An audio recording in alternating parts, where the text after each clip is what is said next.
Right. Good morning, everybody. So the videos recordings for last week's lectures are up online now. They went up on the weekend. I actually lost two of them, so I lost Thursdays and Fridays, so I had to stitch the content together from old lectures from previous years. So they don't correspond exactly to the, well, obviously they're not exactly what I talked about in the actual lectures last week. They cover all the same material, so everything should be fine. If you hear anything funny in the lectures, like I'm referring to some assignment that doesn't exist or something like that, that's because they come from, all the videos are stitched together from older lectures. The content should all be there though. So we're moving on to another topic today, but before we do that, I want to talk a little bit about this method max2 here that we saw, I guess, in the second and third lecture of the course. So just to remind you quickly, this is a silly way to compute the maximum of two numeric values. Okay, I'm going to compute the sum of, if I want the max of a and b, you can compute the sum of a and b, add the absolute value of a minus b, and then divide the whole thing by 2, and you get back the max. Mathematically, that is correct. Right, now, at this point in the course, you should know that obviously the way you should write this is with an if statement. So really, to implement this method, max2, 2. You really ought to use a loop. An if statement. Right. So if a is greater than or equal to b, return a. Else return b. Like that. Right. So I would argue that's probably a better and much more clear way to implement that method. Perhaps even better would be the following.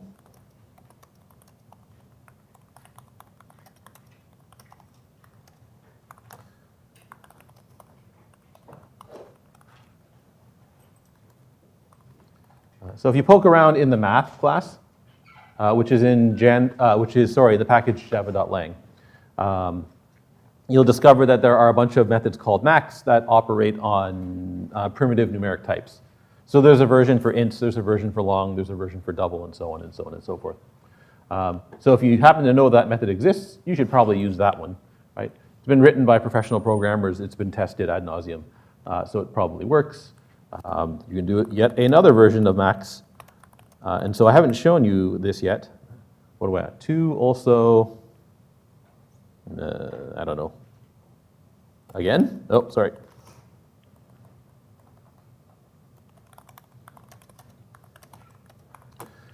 So Java has what's called a ternary, it has a ternary comparison operator.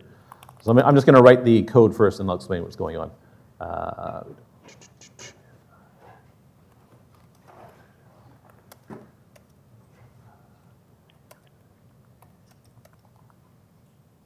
Okay, so that looks weird, I'm sure, to many of you.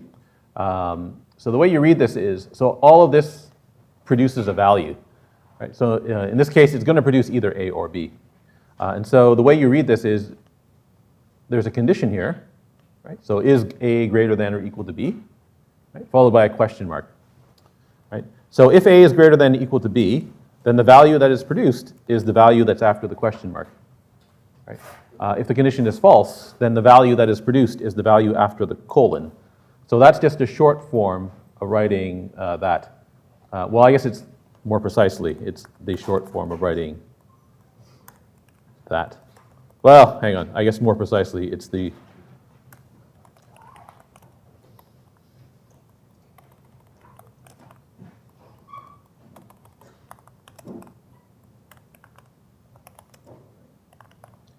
like that, right? There's the ternary comparison operator. This comes from C. I don't know if C inherited it from somewhere else, but anyway. So there's a bunch of ways that you can write max2.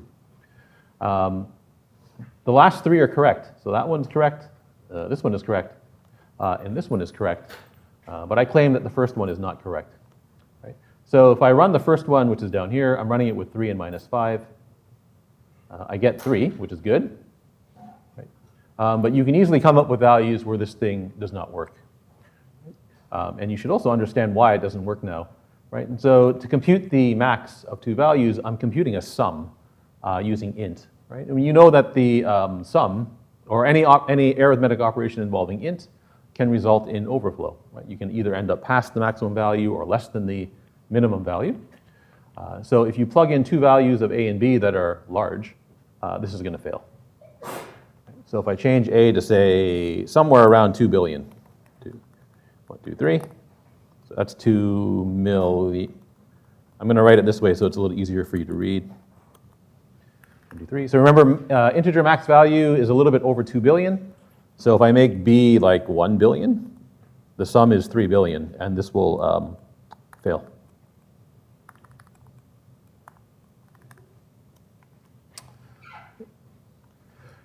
And now you get the maximum of two positive values being a negative value, which doesn't make sense, right? Why does it make sense? Because of overflow. If you try any of the other ones, it'll work, right? So, sorry. So if I try the last one, you get the right answer, right? So this is a silly way to implement max2. If you chose to write it this way, you really ought to, so whenever you write code, you want to test your code to see if it's correct. Right? This particular method here, if you know about overflow, you can just look at it and know it's incorrect. Right? If you didn't know about overflow, though, you'd have to test it. Right? So here I wrote a little main method. I made up some values, a and b. Right? I can determine what is the correct answer. Right? I know it must be a in this case. And so when I look at the output of the method, I know that the value is either correct, or it's what I expect, sorry, or it's incorrect, right? So not what I expect, right? And here I get the result that is not what I expect. So I can conclude that there's something wrong with the method.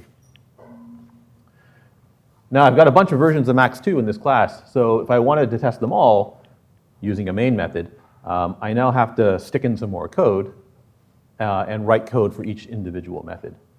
Right? And pretty soon, this main method is going to become very large, right? The more methods that you add to your class, if you're testing it in one main method, it's going to become very cumbersome. You're going to end up with this very long main method, right? There's a bunch of other problems too. You're stuck running the main method every time you want to, you have to look at the output of the main method to determine if the answer is, to determine if the test that you're writing succeeds or fails. So there is a better way to do this. So the better way to do this is to use some sort of software framework that's designed for testing. And the framework that we use in this course is something called JUnit. So I'm just going to quickly show you how to use, or to make a quick JUnit, what's called a test case. So if you hover over the class that you want to test, you can right-click, go to New. You can also go to the File menu, so go File, New, and you'll find, you will find, in Eclipse anyway, JUnit test case, so this thing right here. If you're using something else, you'll have to figure out how to create the test case yourself. You'll have to figure out how to import the JUnit libraries yourself. Right? So in Visual Studio Code, you'll have to download JUnit and install it yourself. But in Eclipse, it's built in.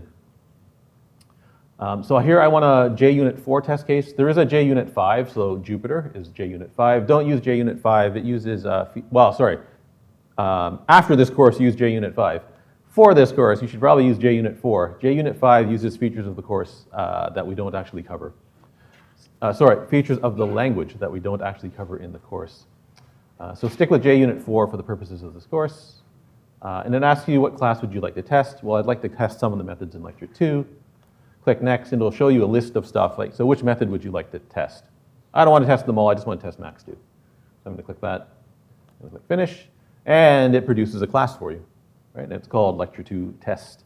You can rename it if you like, it doesn't matter. And it sticks in an empty method. Right? The method has something new. We haven't seen this before. So we have this @test in front of the method name. So @test is what's called an annotation. The language ignores annotations. So the compiler will, for the most part, ignore these things. The annotations are a way for you to mark up stuff in your code that other tools can take advantage of. Right? And so the framework that we're using for testing is called JUnit. JUnit is able to look at the fact that this method is marked with @test, and it knows that you want to run this method as a test case. Right? So you want to use this method to test your method. Oh, it sticks in this line for you too. It says fail, not yet implemented. And if you run this class, you get something a little different. So over here, the JUnit panel pops up, And you can see here that the class lecture 2 test, we ran a test and the method failed, so the test failed. So there's a little blue X here, which you might not be able to see. Right? If you get a blue X, that means that the test has failed. So in other words, it's run, but it didn't produce the result that the result of the test is that the method did not do what you expected it to do. You can also get errors. So that's red. That'll indicate an error. That means your method encountered an exception of some kind when it ran. And if you get a green check mark, that means the test succeeded. So to write the test case, the idea is you have this method that you'd like to test. You know, or you can figure out, you can pick some inputs and you can figure out what is the expected output of the method. Right? So for max2, I can pick some inputs. So int A, 5, int B is 3, and I know that the expected result is A in this case, right? The larger of A or B. Okay, and so now you run your method, right? So the method's max2, so I want to run, what class is lecture 2? Max2, AB, like that. Right, so pick your inputs, determine what the expected output is if you can, right? Run the method with your inputs, and now I want to compare expected and got, right? They should be equal. And so the way this works in JUnit is there's a JUnit method called assert equals. And you pick your two values that you want, that you think ought to be equal. Sorry, not A and B, expected and got. Sorry, my bad, like that, right? So I expected the value of, so I expect that max2 should return the value A, right? And so that's what the value that max2 returns. That's the value that I'm expecting. If they're the same, this test will pass. So save that, run that. Right, so when you run this, JUnit is the thing that has the main method. Right? So JUnit knows how to run a class that has a bunch of @test methods in it. Right? When it encounters this line, it compares expected and got. If they're equal, it says, yes, the test passed. And now over here, you can see that I have a green check mark and a green bar up here. Right? One test ran, there were no errors, there were no failures. So that's great. And now the nice thing about this is that you can just repeat this over and over and over again until you've got enough test cases to convince yourself this is, your method is in fact correct. Right? So if you'd like another test, right, copy your method, give the method another name.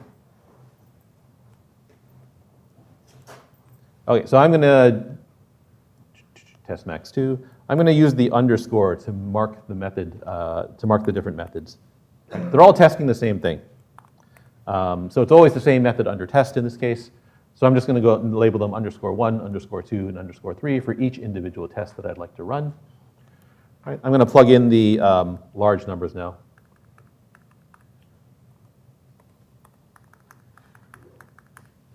Save that, run that.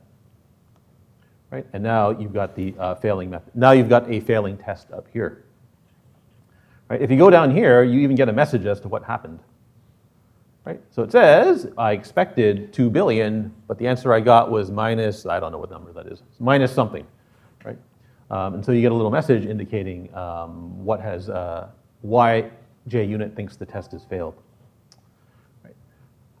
And so there's a very quick introduction on how to write a JUnit test case. Right? There's a full lecture on this later on in the course. Right? And I think there is courses in, I don't know what year they are, where you actually look at testing more rigorously than I just showed you. So there are courses in the software engineering stream where you talk about testing. Is there anything I want to talk about here? All right, that's good for now regarding how to write the JUnit test case. What I want to talk about though is how do you fix max2, because you can fix it so that it's correct. Back to lecture 2. Okay, so back to max2. Right. And so when you run your test case, you realize that there's something wrong. You go back to the method that you're looking at or that you're testing, and you ask yourself, well, what went wrong? Right. So at this point, you know that, well, at least in this sum, for the test case that I just wrote, that sum is overflowing. Right? And so you ask yourself, well, how can I compute this sum without overflow? Right? Int can only hold up to 2 billion and something. Right? And so the answer is, at least in the simple case, so this is a simple case where you're adding two int values, right? So in this case, the answer is, well, you can do the arithmetic using long instead. Right? Long can hold a much wider range of values, right? And it can certainly hold the sum of two ints. Right? And so in long, I claim that the sum a plus b will not overflow. And so that's the trick here. Right? You need to compute all of these sums using long arithmetic instead. So how do you do that? Okay, so I'm going to make some intermediate values here first. So long sum. Right. So I'm going to introduce a variable called sum. Right. And now I'm going to replace the a plus b with sum, like that. It's going to complain. So you look at that and you say, well, why is this complaining? Right. So sum is now a long value. Right. So that's a long value, plus that's going to be an int value, right? A and b are both ints, so the difference is an int. So the result of absolute value is also an int. I have a long plus an int. So the way that Java computes this is it converts the int value to a long value, and now you have a long value plus a long value, and the result is actually a long, which you're not allowed to stuff into an int. You're not allowed to put into an int without telling the compiler some other information. Right? So I can get around that problem by making twice long. So now that's a long plus an int. So the whole sum becomes a long, which I can safely store in a long. Now it's complaining about the return value. So now it's saying, hey, look, you've got twice divided by 2. That's a long, that's an int. Java converts the int to a long. The result is a long value. But I know that the maximum value of a and b must be an int, because a and b, when they came into the method, were both ints. So I know for sure that twice divided by 2, that value fits into an int. So when you're in that situation, you can tell the compiler, hey, I know, or I want the compiler to convert this long value to an int value. Right? And so the conversions between primitive types are allowed. Right? You can use what's called a cast. So that's a cast right there. Right? So for example, you can cast a double value, which represents a real number, to an int value if you like. Right? You can't store the double value in an int value, right? Because a double is not an int. Right? But if you know that the double value represents an integer value, or if you want to discard everything after the decimal place, right, you can take the double value, cast it to an int, and then store it in an int. Here, I just want to return it as an int. Right? So on the surface, this looks like it's going to work. Right? I compute the sum in long arithmetic. Right? That sum gets computed in long arithmetic. Right? I divide the result by 2, and I get back my answer. So you go back to your test case, run it again. Sorry, this is this one here. Run it again, and it still fails, right? And in fact, the answer, the output is even the same from the test, right? It says the expected answer was 2 billion, but you're still getting minus something, right? Okay, so you go back to lecture 2, right? And you say, well, what went wrong, right? And so you look at the first line, right?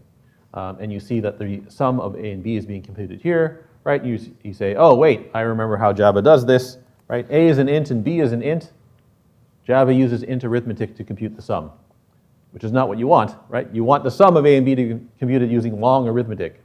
So it doesn't matter what the type of variable you're storing the result in.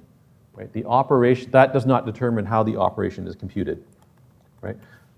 In Java and in most programming languages, the operation is computed based on the types of the operands, right? Based on the types of a and b. So because a and b are both ints, this is going to be computed in int arithmetic, and the sum of a plus b overflows at this point. Right? So again, it doesn't matter that you're storing the result in a long. The sum is being computed in int. So you have to convince the compiler to, or ask the compiler to please compute this using long arithmetic instead. There's many ways to do this.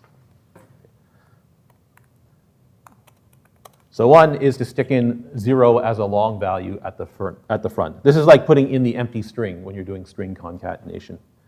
Right? So 0L means 0 as a long value. Right? And now Java sees two sums. So the way that Java evaluates the sum is it evaluates the first, the sum of the 0 and the a first. Right? 0 is long, a is an int, so the value of a gets converted to long. Right? And you now get a as a long value. Plus an int, so Java converts the value of b to an int, to long, and now computes the result as long. Save that, go back to my test class, run that, test now passes. So that's good. Right, go back to lecture 2, or write another test, because there's still a problem here.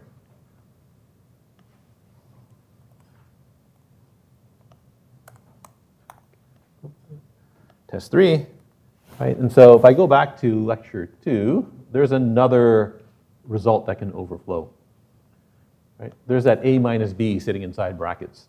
A and b are both ints, right? So this difference can also overflow, right? If a is positive and b is large and, the magnitude of b is large but negative, sign of b is negative, right?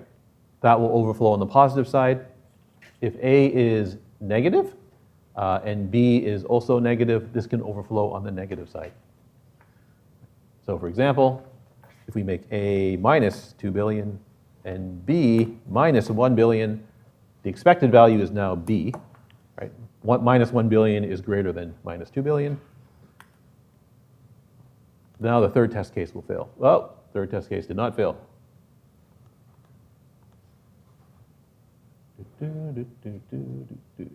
Third test case should fail. No, but a minus b should overflow, no? A minus b, oh, I'm sorry. B has to be, sorry. Like that. Okay, so a is negative, b is positive, so a minus b now becomes minus 3 billion, which overflows. That's better. Okay, so now it fails. That actually illustrates a good point. So when you write your testing code, so especially as if you're a newer programmer, right? Which I believe many of you probably are, right? So the problem with writing test code is that you still have to write code.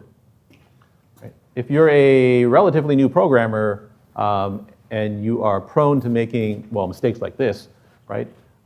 It's very easy for you to write a test case that is actually incorrect, right? Now your test code is incorrect, right? And that misleads you into thinking your actual code is correct or incorrect, right? So you might write a test case that always fails, and you think that your method, which is actually correct, is wrong, right? Or in this case, I wrote a test case that is incorrect, which causes me to believe that my method that is incorrect is in fact correct, is correct. So one of the problems with writing test code is that someone's writing code, right? And you now have this issue of, well, who tests the test, right? If you write code to test the test, you now have the problem of, well, who tests the test that tests the test, right? And so on and so on and so forth. So testing is one of these things that we often talk about in these introductory programming courses, but we also often ignore the fact that the people writing the tests, i.e. you, might be writing incorrect tests. Right. Anyway, so what's the issue here? Well, I have to force this difference to also be computed in long, right, along arithmetic. So I can fix this the same way. Right. So force the arithmetic to be computed in long arithmetic. Right. If you look in the math class, there's a version of ABS that accepts a long value, and in fact, it's showing you the documentation for it right there. Right? And so that will also return a long value, which is good. Right? Sum's already a long, so now everything's computed in long arithmetic. Right? And go back to your test case. Here, run that. Right? And now all of our tests are passing. Right? And of course, you can keep on going on and on and on and on. right? And so it's not exactly clear how many test cases I need to write before I'm convinced that max2 is probably correct, right? And so that's one of these things. Deciding how many test cases to write, basically you'll learn how many test cases, you'll get a better idea of how many test cases you need to write as you gain more experience with programming. Right? In the upper year testing courses, they will explain more principled ways to approach testing. For our purposes though, if you can write a test, that's pretty good. All right, so there is how you can, for simple integer sums or different simple integer calculations, this is one technique that you can use to avoid the problem of overflow, right? Compute the values in a type that won't overflow for the values that you're using, right? And then convert the value back to the type that you wanted in the first place, right? So here we compute everything in long arithmetic, and then at the end, convert everything back to integer arithmetic. All right, so there is the very simple way of how to deal with overflow in simple arithmetic calculations. Right. Okay, so on to the lecture. So the actual lecture that's planned for today is to talk a little bit more about floating point, or how the computer represents real numbers. All right, so float and double. So we've been using double to represent real numbers. That's normally the type you would use in Java. So both float and double approximate real numbers in Java, right? They are primitive, so they occupy a fixed and finite amount of memory. That means they can't represent every real number exactly, right? You've only got a finite number of double values. You have a smaller number of float values. Right? Float is 32-bit. Double is 64-bit, if you're interested in that sort of thing. So double can represent a much wider range of values than float. But there's only a finite number of them, right? And we know mathematically that there are an uncountable infinite number of real numbers, right? So if you compute the sum of 0.1 plus 0.1 plus 0.1 in in many modern programming languages, Python included, and you ask the language, is the sum equal to 0.3? The answer will be no. You're going to get false, right? If you don't believe me, type it into Eclipse or something and run it and see what happens. The answer is false. I might even have that code from last term. So let me just take a quick look, see if I have that kicking around somewhere. Floating point, I probably do. Okay, so there's a little program up here that computes a bunch of these things. Sorry, I want to make this, there we go. Okay, so there is 0.1 plus 0.1 plus 0.1. There's my comparison. I'm going to print the result here. It's false. Right.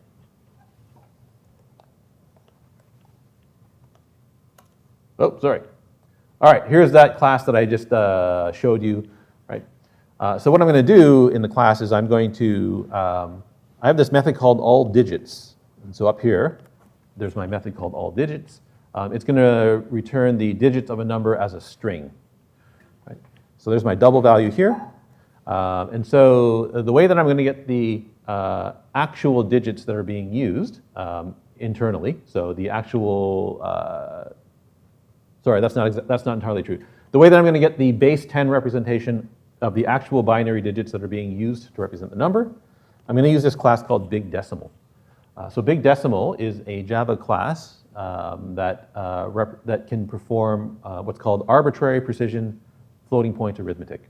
Right? So in other words, there's no built-in limit to the number of bits that are used to compute the result. Right? Using the class is not important for our purposes right now. Right? It's not easy to use this class. If you plug in a double value here,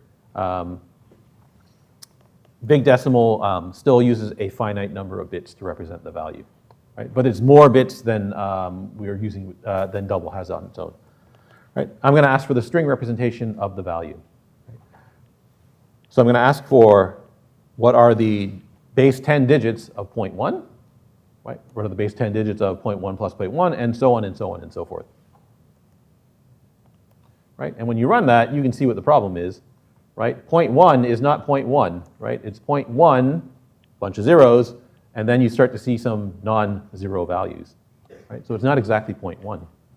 0.2 is not exactly 0.2, right? 0.3, not exactly 0.3. Right? 0.4, not exactly 0.4.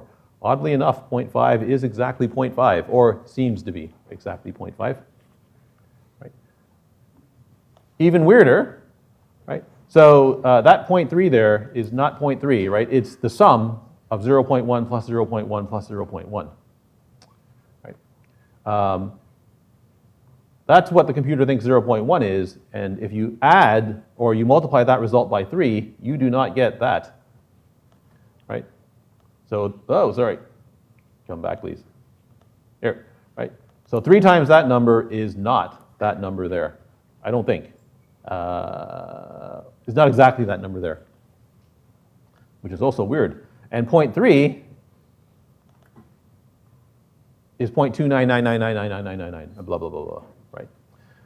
And so when you ask Java, hey, is that number equal to that number? The answer is no, it's not, right? And so that's why Java prints false.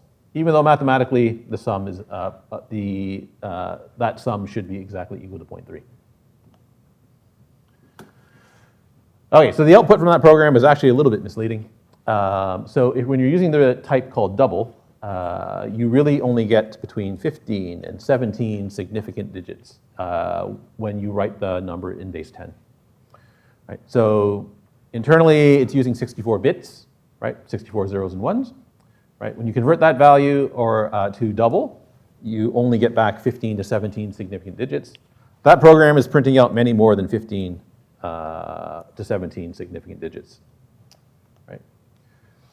So what's actually happening is that the value 0.1 gets converted to the nearest double value that can be represented as a double. Right? So 0.1 can't be represented exactly in double, so it gets converted to some value that's close to 0.1. Right? And internally, your computer stores that in base 2. Right? When you ask big binary for its string representation, it then converts that base 2 number back to base 10. Right? And so in that conversion, you can end up with more than 17 digits. Right? Internally, though, you have to remember you really only have up to 17 significant digits in your numbers, right? In decimal. Okay, so how are floating point numbers represented on your computer? So there's a standard that defines how computers, or how computers can represent floating point numbers. And so the one that is almost universally used is the IEEE standard for floating point arithmetic, so IEEE 754. So on most modern computers, this is what's happening internally on your computer. Right? It's the hardware implementation of this standard.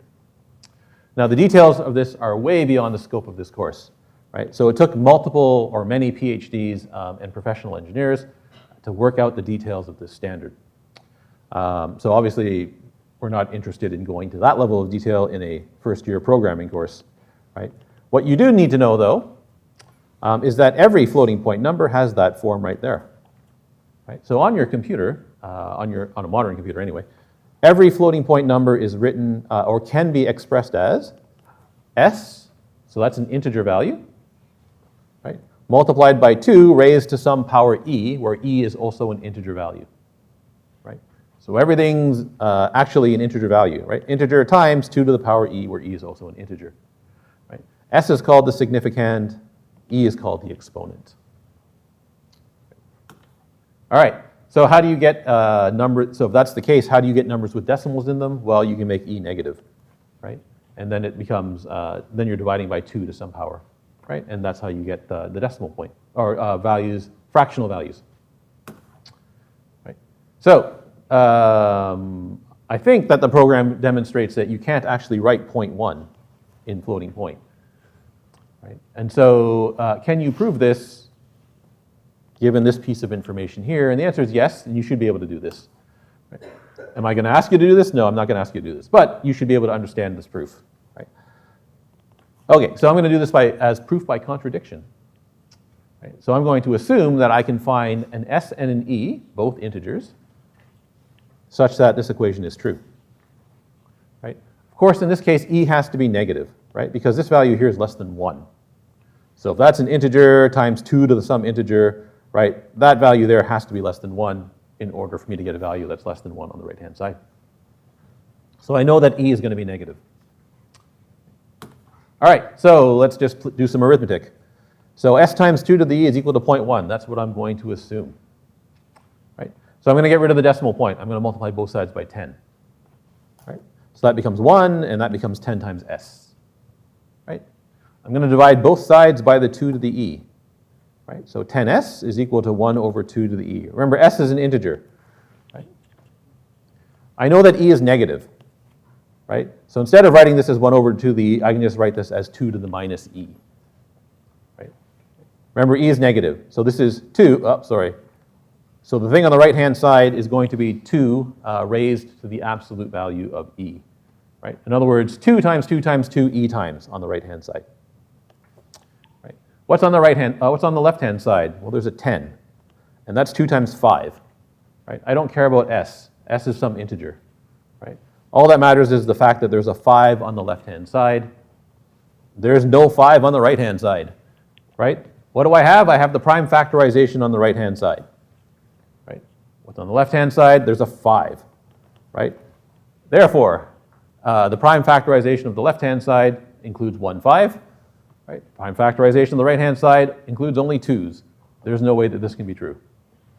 Right? And so you've just proven by contradiction that you cannot write 0.1 exactly in this form. All right, so float and double, these are both 32-bit and 64-bit binary values. But as humans, most of us don't work in binary, right? So it's really awkward explaining this sort of stuff if you try to do this all in binary, right? You're writing down a bunch of zeros and ones all the time. And it's easier for most people to work in base 10. Right? Also, there's 32 bits and 64 bits, and I really don't want to write 32 or 64 ones and zeros every time. Right? So I'm going to work with a smaller representation that has all of the same features, or all the important features of the standard. Right? So instead of using 32 or 64 bit values, I'm going to use base 10 values, and they're only going to have 4 digits. 4 because that's a number that we can easily write down and look at. Right? So the way that we're going to write down our numbers, we're going to use 4 digits to represent our values. 3 of the digits represent the significand. Okay? So I have a 3-digit significand with the restriction that the first digit cannot be 0.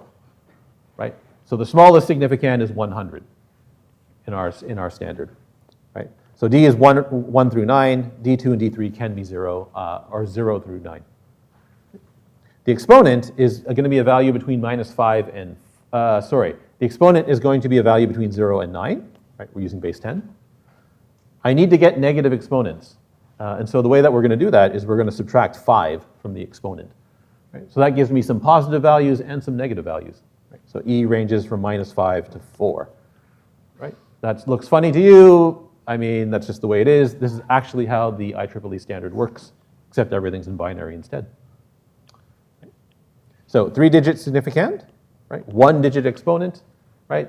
For our simplicity, we're just going to write the exponent as some value between minus 5 and 4. Okay, so if that's our representation, you can now start writing down all of the values that we can represent with this with our 4 digits.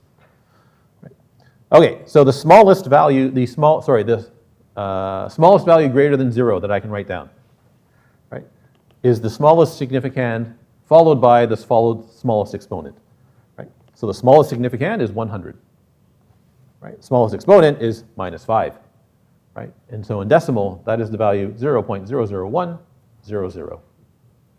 Right? What's the next largest value that I can write down? Right? Well, it's 101. Times 10 to the minus 5, right, which is 0.00101. Right? Notice the problem here, right? I can't write down any value between these two. Right? There's no way for me to represent that using our representation. Right? So if I have the value 0.0015, right, I can't actually write that down, right? I can't represent it. I have to pick this one or this one. Right? There's no way for me to actually represent the correct value. So you can keep on going, right? 102, 103, 104, up to 199, right? Eventually, you hit 199 times 10 to the minus 5, right? And now the next largest value that you can write down is 100 times 10 to the minus 4, right? So now the exponent changes. And so now you get the value 0.0100, right? Now notice what's happened, right? Here I had 5 digits after the decimal point. Now I only have 4, right? So I've actually lost 1 digit to the right of the exponent, to the right of the decimal place. Right? Also notice what something else that's happened. Right? The next largest value is 101 times 10 to the minus 4, right? Which is 0.0101. Right? What's the distance or the gap between these two values? Well, it's 0.0001. Right? What's the distance between these two values? Well, it's 0.0001. Right? 4 zeros and a 1. Right? So the distance between adjacent floating point values changes based on the exponent. Right? Right? So here I can represent a difference of that. Right? As soon as the exponent goes up to 4, I can only represent a difference of that. Right? When the exponent becomes 2, right, I can only represent a difference of 100. Right? So there's no way for me to write 10,001 in this representation. If I want 10,001, I'm stuck probably with 10,000. Right? If I want 10,500, I'm either picking 10,000 or 10,050. I'm either picking 10,000 or 10,100. Right? But anything else in between, so I can't represent any of those other values exactly. Right? And when you get up all the way to the high end of the scale, right, now the distance between adjacent values is 10,000. Right? So I can write down 1 million, but I can't write down 1,100,000. Right? There's no way for me to do it. Right? And so this is exactly what happens on your computer. Right? It's just that the range of values is much wider than the ones that we're using here. Right? Okay, so the distance between adjacent floating point values changes depending on the value of the exponent. Right? So that distance is called the ULP. Right? ULP is short for unit in the last place. Right? So the difference between here and here is 1 times 10 to the minus 5. Right? If you go up to 102 times 10 to the minus 5, right, then it's 100. Then it's again 1 times 10 to the minus 5. Right? When the exponent changes to minus 4, the distance between floating point values is 1 times 10 to the minus 4, right? And so on and so on and so on. Right? Unit in the last place, right? So 1 times 10 to the minus 4. And so when people talk about floating point error, they tend to talk about errors measured in ULPs, right, the unit in the last place. Java will tell you how big an ULP is given a floating point value. Right? So in math.ulp, if you pass in a double or float value, the language will tell you what is the distance to the next largest floating point value. Absolute error. All right. And so the error that we're interested in for the purposes of our lectures, so this lecture and the next, is what's called the absolute error. Right? So there's some quantity that I want to represent. So that's x hat, right? That's my true value. Right? X is the value that the computer is using. Right? So for example, if x hat is 0.1, I know that x is not 0.1. It's something else. Right? So true value minus the actual value, take the absolute value, and that's called the absolute error. Notice that just writing down a floating point number probably produces some error. Right? So for example, if I have the number 10,001, right?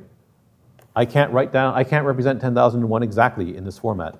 Right? I can represent 10,000, I can represent 10,100, no way for me to represent 10,001. Right? So just using the number 10,001 automatically introduces some error. Right? And in this case, it introduces an error of 1 ULP. Right? So if I'm looking at the values between 10,000 and 10,100, right, what is the largest error that you can get just by writing down a number? right? Well, the largest error that you can get is if you're halfway in between, right? So if I'm halfway in between 10,000 and 10,100, so if I'm at 10,050, right? I'm either picking 10,000 as the, that's either going to be the, so we're either going to represent it using 10,000 or 10,100, right? What is the difference between 10,050 and either one of these numbers? Well, it's 50, right? What's an ULP? The ULP is 100, right? So my error is 50 in 100, or 0.5, right? So just writing down a floating point value can result in up to 1/2 an ULP of error. All right, so how do you actually compute these errors if you're working in a floating point, given a floating point format? Right, and so the idea is you take your true value and you write it using your floating point format, right? So for us, we take the true value, you write down a 3-digit significand, right? Then you write down a 1-digit exponent, and you say that is my floating point value, right? Now for the true value, right? So your true value might be something mathematical, right? So for example, it might be pi, right? So when you're writing down the true value, you can include digits after the decimal point, but you always use a 3-digit significand, right? Your actual value, x, never has anything after, only has the 3-digit significand, right? So x is the value that you're using to represent the floating point number. So it's always written with the 3 digits, with up to 3 digits in the significand. But when you write down x as though it had the same exponent as x hat, right? So in other words, you use whatever exponent is being used in the true value, and you now try to write down x. Right? You may not be able to write down x every time. You may end up with 0 when you do this, right? Then you compute the difference, and that gives you your error in ULPs. Okay, quick example. Suppose I have a true value of 1.29, and I have either a calculated value or the value that's represented internally, and it's 1.25. Okay? So what is the difference? So take your 1.29 and write it in your floating point format. So we write it down with a 3-digit significand, right? 129. Right? What's the exponent that corresponds to that? Well, it's -2. Right? Now when I write down the 1.25, right, make sure you use the -2. So I'm going to write it down as times something times 10 to the -2. Figure out what the significand is. So in this case, it's 125. Remember here, it doesn't have to have 3 digits in it, right? It may have less.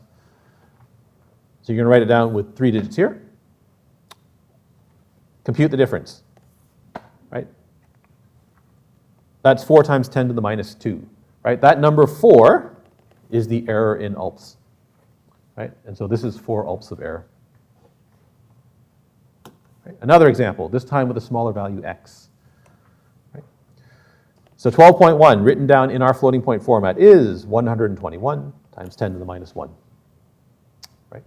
Write down 0.5 in our floating point format using the same exponent that we used for x hat. So something times 10 to the -1, right? So now here I have only 1 digit in the significand, which is fine for the purposes of calculating the error, right? Internally, this is going to be stored as 500 times 10 to the -3, right? But when you compute the error, make sure that you use the same exponent as you did with x hat, right? And now you get 116 times something, right? The 116 is the number of errors in ULPs, right? See that. If this number is very large compared to x hat, and then something funny happens here, right? You end up with too many digits in the significand here, which is also fine when you're computing the error, right? Okay, so last example before we go. So sometimes the true value is a real number as opposed to a floating point value, right? So if you have some real number that you know is the true value, you can just keep all the digits after the decimal point, right? So in other words, x hat, you do not have to, the significand should have 3 digits in it. It can have more after the decimal point. The actual value that's stored internally never has any digits after the decimal point, right? So the error between these two values is 592 point blah, blah, blah, blah, blah, times 10 to the 2, Write down that number, making sure to use 10 to the 2 as the exponent.